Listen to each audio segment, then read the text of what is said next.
Aethelflaed was the daughter of Alfred the Great, sister to Edward the Elder, and aunt of King Aethelstan, but her own legacy goes far beyond that of simply being related to three great kings.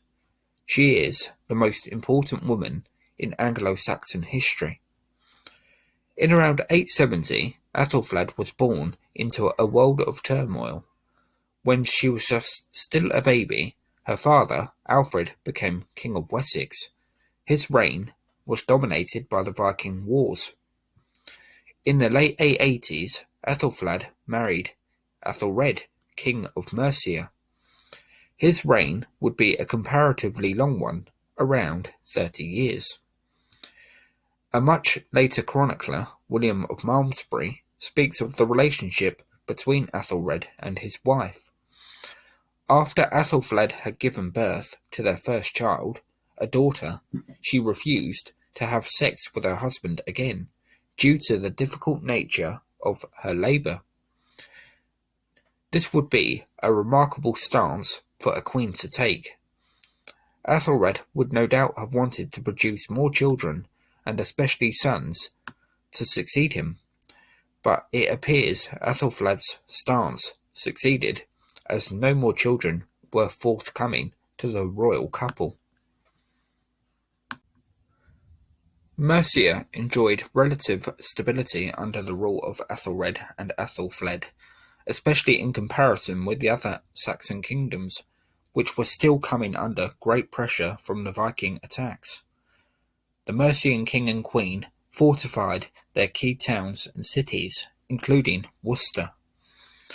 Mercia had also been prone to being harassed by their neighbouring kingdom of Wessex, but Aethelflaed was on good terms with her brother Edward the Elder, who became King of Wessex in 899, and indeed she became a great source of wisdom and sensible advice for Edward.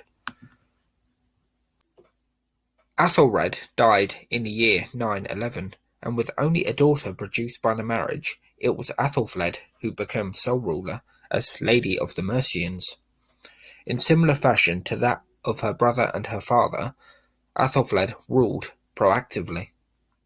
She did not rest on her laurels, which is something she easily could have done, given her kingdom was reasonably stable during the reign of her husband and herself. And in the first couple of years of her sole reign, she strengthened Bridgnorth, Tamworth, Stafford, Edinburgh, and Warwick. But in 917, Aethelflaed had probably her greatest triumph. This came in battle against the Vikings, where she defeated them and captured Derby. The battle was not one that was fought without cost for Aethelflaed.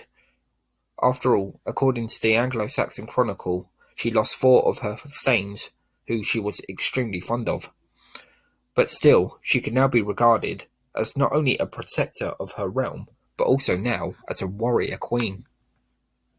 But like any great warrior king or queen, Aethelflaed also had the foresight to make gains where she could without bloodshed, and following on from Derby, she captured Leicester in a more peaceful fashion.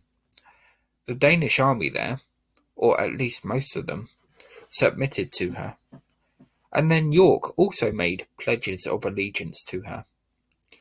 Both her prestige and kingdom were growing. But that same year of 918, Aethelflaed died, aged around 48. She was buried alongside her husband in Gloucester. Thus ended an extraordinary life. Aethelflaed had ruled remarkably well, both jointly with her husband and by herself. Whilst Aethelred was still alive, Aethelflaed had thwarted Viking attacks on Chester by strengthening its defences. But she was not only a guardian of her people, she could also carry the fight to her enemies, as well as using peaceful methods to expand her control. By any stretch of the imagination, her reign was a successful one. Whilst William of Malmesbury does praise her, he also demonstrated one of the problems female rulers faced when it comes to attitudes towards them. He asserted that it was difficult to ascertain whether Aethelflaed's success was due to her hard work or luck. This is a nonsense to suggest such a thing. Any great ruler in this time period, or even later on, had to make their own luck in a time of great upheaval and turmoil, and also had to demonstrate no little bravery.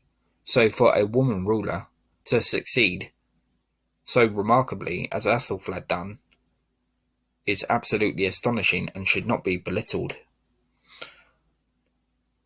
And to further demonstrate what a unique woman Aethelflaed was, her own daughter was removed almost instantly from power after she had succeeded her mother, and Mercia was brought under the control of Edward the Elder, and her unfortunate daughter has long been forgotten to history.